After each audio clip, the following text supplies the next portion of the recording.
Vamos começar aqui o campo elétrico, matéria das semanas 5 e 6 do PET SEE. E aqui a gente tem uma representação de um campo elétrico gerado por duas cargas de sinais contrários, uma positiva e uma negativa.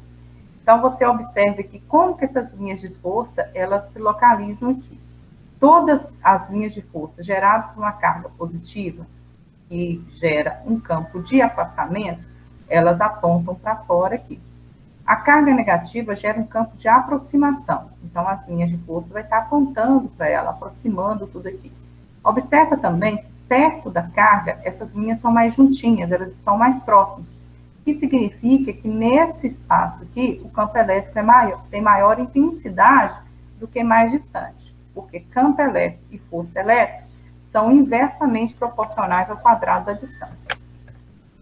Aqui aquele vídeo que a gente estava passando no início e que ele está disponível lá também no formulário de vocês, e vocês podem assistir para poder estar resolvendo os exercícios de física do site, né? Chamo o Físico. É bem interessante, tem uma fala bem dinâmica e bem clara sobre o conteúdo que vocês estão estudando. E aí, pessoal? Aqui nós temos a representação do campo elétrico também, né? O que é o campo elétrico? Que é uma propriedade física estabelecida em todos os pontos do espaço, que estão sob a influência de uma carga elétrica, que é uma carga fonte. Tal como uma outra carga de prova, ao ser colocada num desses pontos, fica sujeito a uma força de atração ou de repulsão, exercida pela carga fonte. Então, aqui tem uma carga fonte, essa é a carga fonte. Aqui são localizadas 4 cargas de prova, e essas cargas todas colocadas nessa região aqui, ela fica sob influência do campo elétrico. Essa aqui já está sem a influência do campo elétrico. E quando essa carga de prova ela é colocada nesse ponto do espaço, ela sofre a influência do campo elétrico, a gente tem aqui a manifestação de uma força elétrica. E nesse caso aqui, como são duas cargas positivas, vai aparecer uma força de repulsão aqui, mandando essa carga para longe. Para a gente poder calcular a intensidade desse campo elétrico, nós vamos fazer força dividido pela carga, que é a razão entre a força e a carga, que vai nos dar o módulo do campo elétrico nesse ponto. Como é força pela carga, e no Sistema Internacional de Unidades, força é dada em newton e carga em coulomb, uma das unidades do Sistema Internacional do campo elétrico é newton por coulomb. Quando nós temos aqui cargas geradoras de campo, aqui nós temos duas cargas positivas e aqui duas negativas. Então, quando é carga positiva, o campo elétrico é sempre de afastamento. Então, ele vai estar aqui apontando para fora aqui da carga, no sentido contrário dela. Mas se você coloca uma carga positiva nessa carga, perto dessa carga geradora do campo, vai aparecer uma força aqui de mesmo sentido e mesma intensidade, mesma direção que o campo elétrico. Se essa carga for negativa, vai aparecer uma força de mesma direção, porém de sentido contrário ao ponto. Aí observa que quando a carga é negativa, inverte aqui o sentido do campo e da força, mas quando a carga de prova é positiva, elas também têm o mesmo sentido, mesma direção. Quando essa carga de prova é negativa, mesma direção, sentido contrário. O que a gente pode concluir? Que quando a carga de prova é positiva, força e campo têm o mesmo sentido e mesma direção. Quando a carga de prova é negativa, força e campo têm a mesma direção e sentido contrário. Então, aqui vem com algumas conclusões. Toda vez que o campo, que a carga fonte for positiva, quer dizer, Q maior do que zero, ela vai gerar um campo de afastamento, e esse campo elétrico vai estar apontando aqui para fora. Toda vez que essa carga fonte for negativa, ela vai gerar um campo de aproximação, e esse campo elétrico vai estar apontando para ela.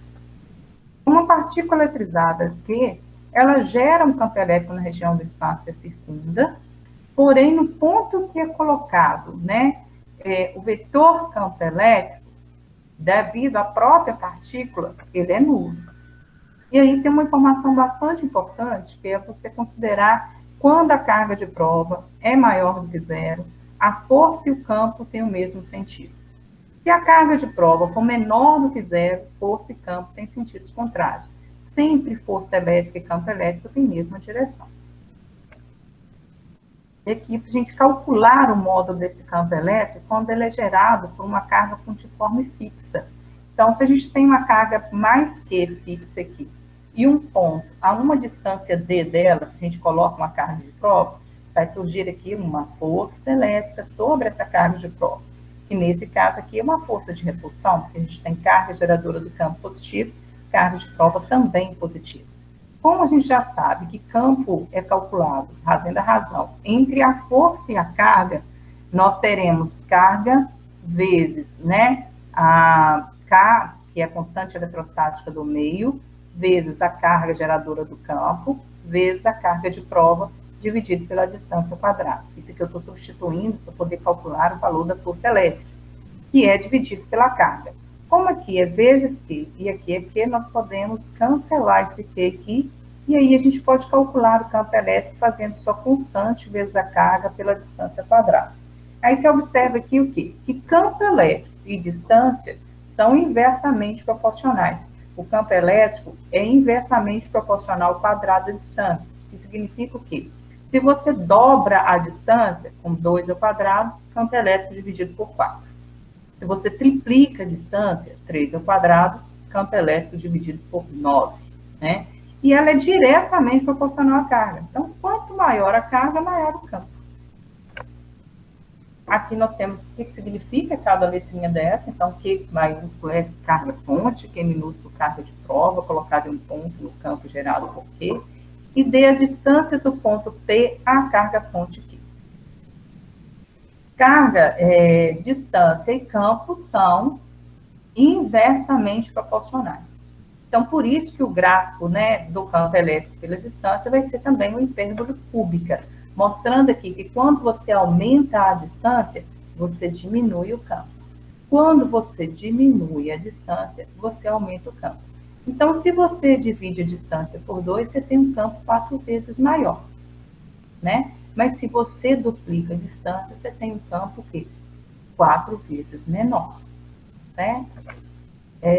E é importante salientar que a existência do campo elétrico em um ponto não depende da presença de carga de prova nesse ponto. Existe um campo elétrico em cada um dos pontos, mesmo que não existe carga de prova. Então, vamos lembrar que carga de prova é simplesmente para você provar que tem um campo naquele local. Ele não vai existir somente se existir uma carga de prova. E que a outra unidade de campo elétrico no sistema internacional é o volt por metro. E que a intensidade, a direção, o sentido, depende do ponto do campo, da carga do corpo que produz o campo e do meio que envolve. Quando a gente tem vários campos elétricos, igual aqui a gente tem uma carga Q1, né, carga Q2 e carga Q3, e um ponto aqui em comum. Então, eu quero saber qual que é a carga, qual que é o campo elétrico resultante aqui, vai ser a soma vetorial de todos esses campos elétricos aqui, gerado pela carga Q1, gerado pela carga Q2 e gerado pela carga Q3. Aprofundando um pouco aqui, uma experiência onde você pode verificar a formação de um campo elétrico, onde as partículas do fubá, elas se polarizam ali no óleo de rícino, e aí elas vão se orientando aqui no sentido das linhas de força, no sentido do campo elétrico em cada ponto. E a sucessão dessas partículas polarizadas, elas expressam o padrão das linhas de força no campo. Então, elas se movimentam assim, vai fazer isso aqui, desenhando aqui as linhas de força de um campo elétrico. Como aqui a gente tem uma carga positiva e uma carga negativa, há uma interação entre as duas, há uma atração entre as duas. Então, o formato fica desse jeito.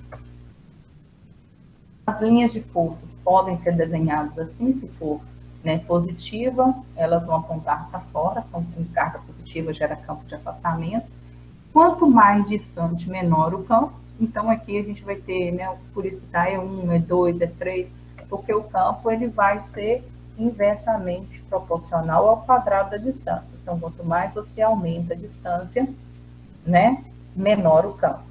E quem introduziu esse conceito de linhas de força foi o Faraday, no início do século XIX, com a finalidade de representar o campo elétrico através de diagramas. Então, esse é um diagrama que representa o campo elétrico gerado por uma carga positiva. Esse é o diagrama que representa o campo elétrico gerado por uma carga negativa. A diferença que a gente percebe aqui é a formato é o mesmo, mas o sentido da seta varia. Enquanto na carga positiva ela aponta para fora, aqui ela aponta para o centro. Por quê? Na carga positiva nós temos um campo de afastamento. Na carga negativa, nós temos um campo de aproximação. Aqui nós temos a interação entre duas cargas elétricas positivas, né? E as linhas de força vão ter esse formato, mostrando aqui o sentido do vetor, campo elétrico e a direção. Se for negativo, né? Se essas cargas, o que vai mudar? Vai mudar o sentido aqui dessa seta, né? E aí o sentido desse vetor campo elétrico também, porque carga positiva gera campo de afastamento e carga negativa gera campo de aproximação.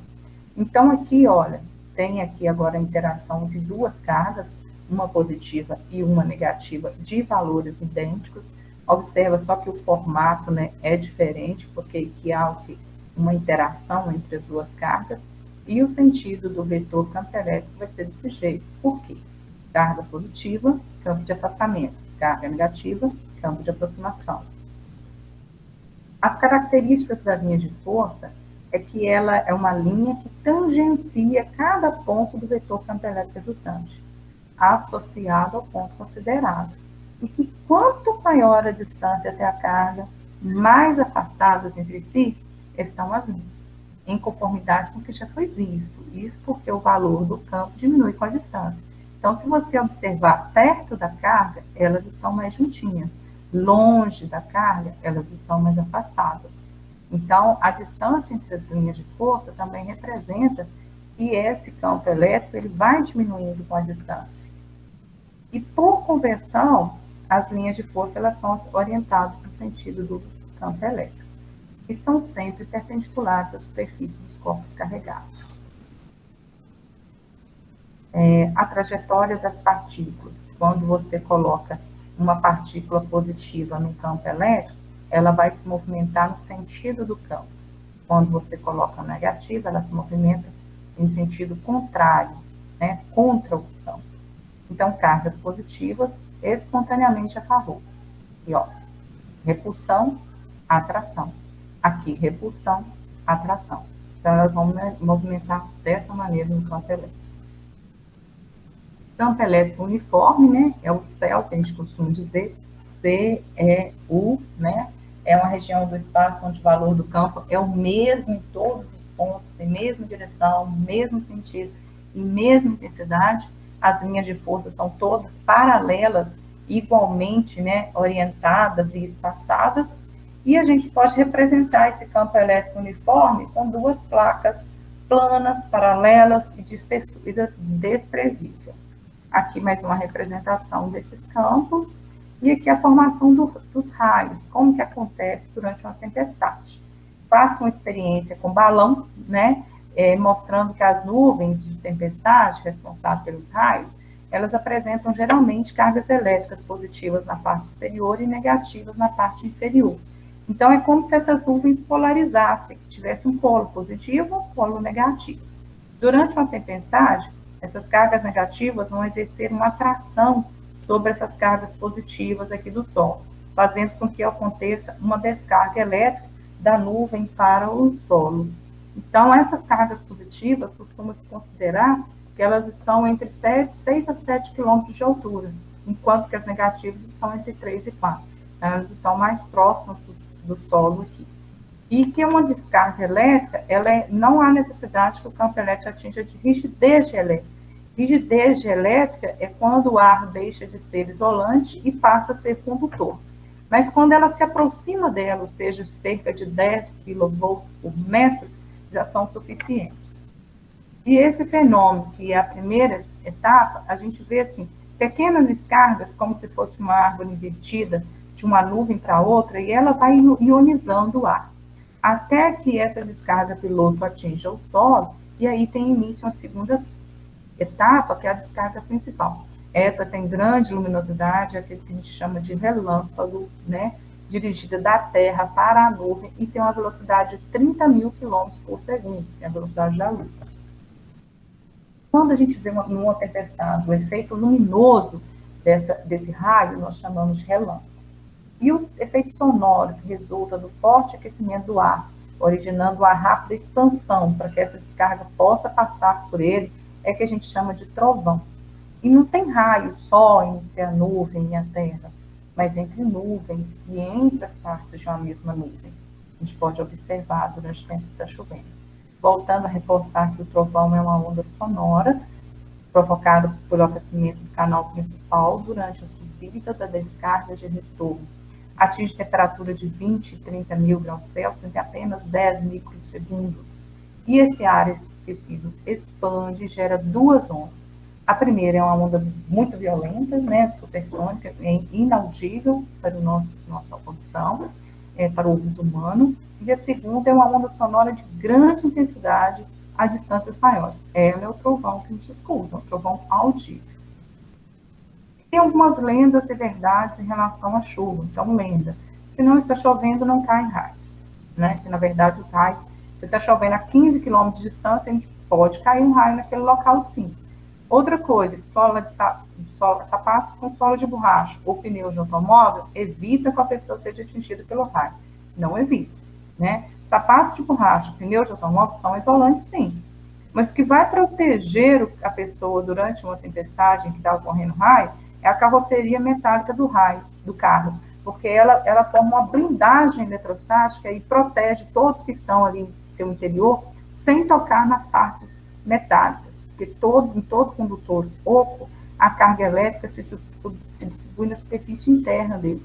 Então, é mais seguro durante a tempestade uma pessoa ficar dentro do carro do que fora dele. Outra lenda: as pessoas ficam carregadas de eletricidade quando são atingidas por um raio e não devem ser tocadas. Então, vítimas de raios não dão choque e precisam de urgente socorro médico, especialmente reanimação cardiorrespiratória.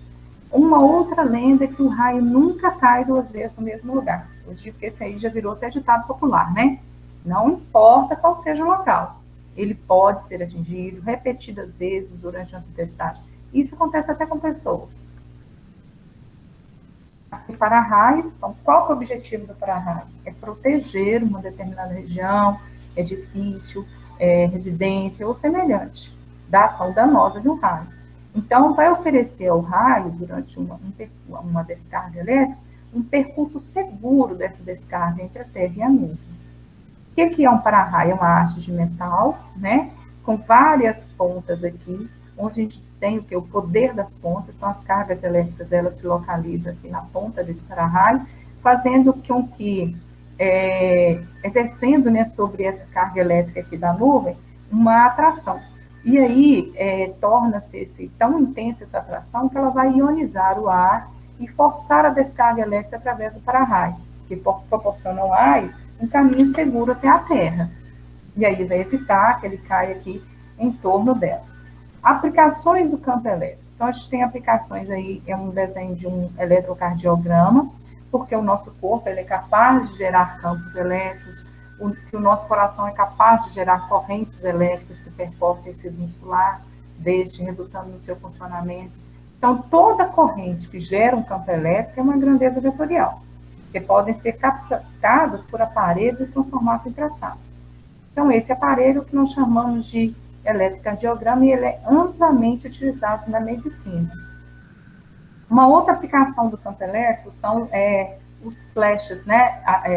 Na tecnologia tem um vasto uso de capacitores, e um dos exemplos é o flash de uma máquina fotográfica, porque ele armazena energia e no momento que ele é acionado é que ele utiliza muitos equipamentos tecnológicos que utilizam o campo elétrico na atividade médica. E uma das mais recentes é o aparelho de ressonância magnética, que utiliza, né, os campos eletromagnéticos na produção de imagens para diagnóstico de várias doenças. E alguns outros equipamentos também de análise sanguínea, por exemplo, fazem uso, né, de campo elétrico, são amplamente utilizados.